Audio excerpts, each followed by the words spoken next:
अस्सलामु अलैकुम वरहमतुल्लाहि वबरकातुहू। इसराइल ने गाज़ा में रहने वाले लोगों को एनिमल यानी जानवर कहकर उनके खाने पीने का रास्ता रोक दिया है। हज़ारों लोग, बच्चे, बूढ़े, औरतें सब भूख और प्यास से दम तोड़ रहे हैं। गाज़ा के घरों को इसराइल ने बम बरसाकर तबाह व बर्बाद कर दिया है। न इलाज के लिए उनके पास अस्पताल बचे हैं और ना ही डॉक्टर। इसराइल ने गाज़ा में इंटरनेट भी बंद कर दिया है और रिपोर्टर्स को भी मार दिया है। तो अब गाज़ा के अंदर मासूम फ़लस्तीनियों के साथ किस हद तक जुल्म हो रहा है, इसका पता भी दुनिया को शायद ही मालूम हो।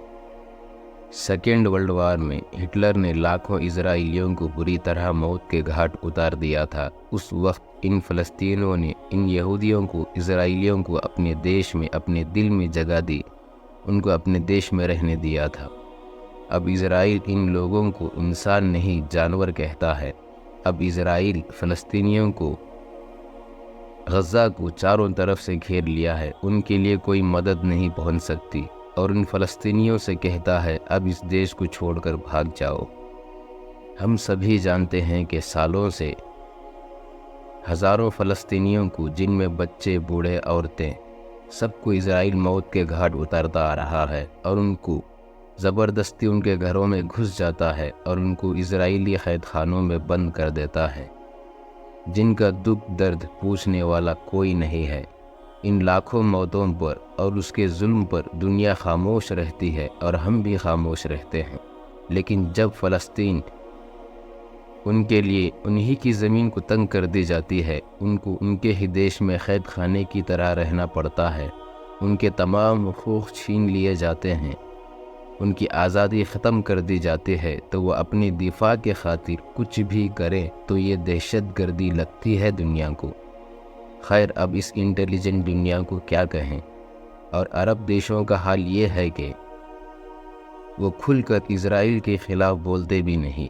पता नहीं उनको इजराइल का डर इतना क्यों है। हालांकि मुसलमान तो सिर्फ़ अल्लाह से डरता है। बस अपने अपने देशों में रहकर चंद जुमले हमदर्दी के बोलकर चुप हो जाते हैं। इजराइल अब ये लड़ाई ये कहकर शुरू करता है कि हम जंग की हालत में हैं। इस कमबख्त को कौन समझाए।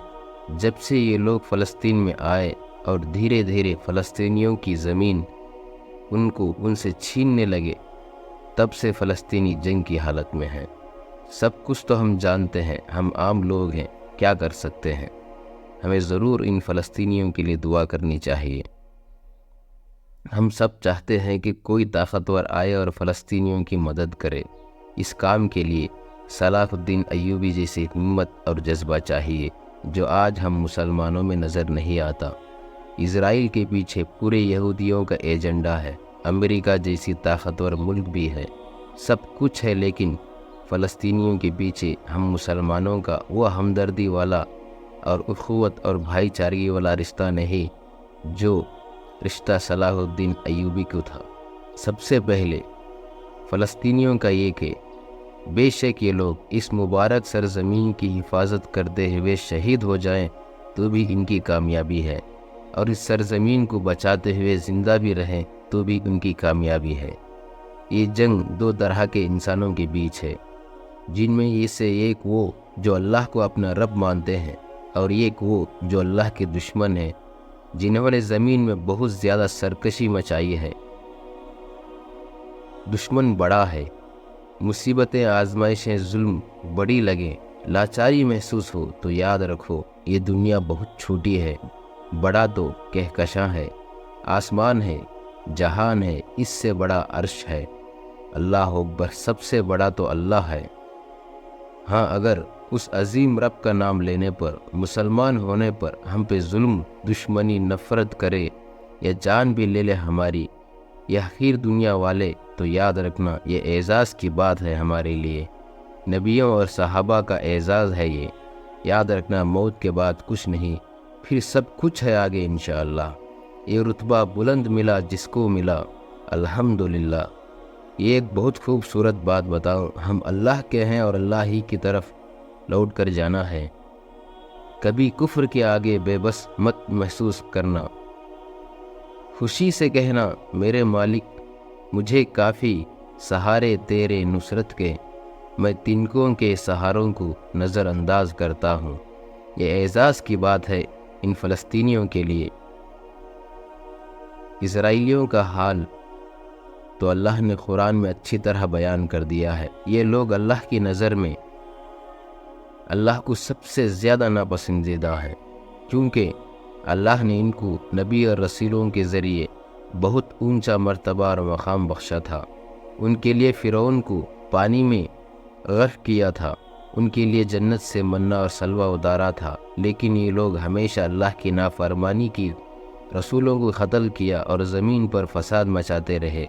پھر یہ لوگ عیسیٰ علیہ السلام کو بھی قتل کرنے کی کوشش کی، لیکن اللہ نے عیسیٰ علیہ السلام کو بچا لیا۔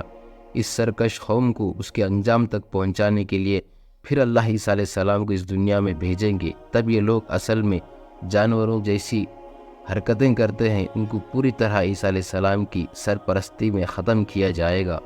ان لوگوں کو پہلے بھی اسی سرزمین پر فلسطین میں بہت بار ان کی سرکشی اور حرکتوں کے سبب اللہ نے کئی مرتبہ ان کی اینٹ سے اینٹ بجا دی۔ ہر بار یہ لوگ فلسطین میں جمع ہوتے اور سرکشی کرتے ہیں۔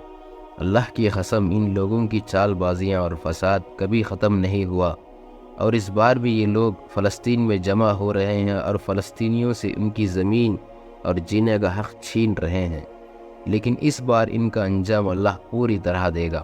اللہ نے سورہ فاتحہ میں ہم لوگوں کو ان لوگوں کی راہ پر چلنے سے منع کیا ہے اور ان لوگوں کے شر سے پناہ مانگنے کی ہدایت کی ہے، کیونکہ اللہ ان لوگوں کو خوب جانتا ہے۔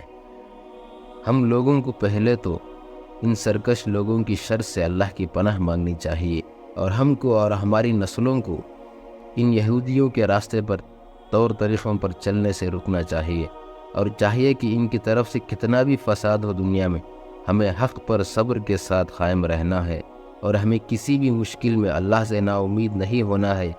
یہ لوگ یہودی شیطان کی طرح اللہ سے نا امید ہو گئے ہیں، اور انہوں نے زمین میں حد سے زیادہ فساد مچا دیا ہے۔ ان لوگوں کا برا انجام تو اللہ ہمیں پہلے ہی بتا دیا ہے، لیکن ہمیں اپنے ایمان کی حفاظت کرنا ہے، یہی ہماری کامیابی ہے۔ السلام علیکم ورحمۃ اللہ وبرکاتہ۔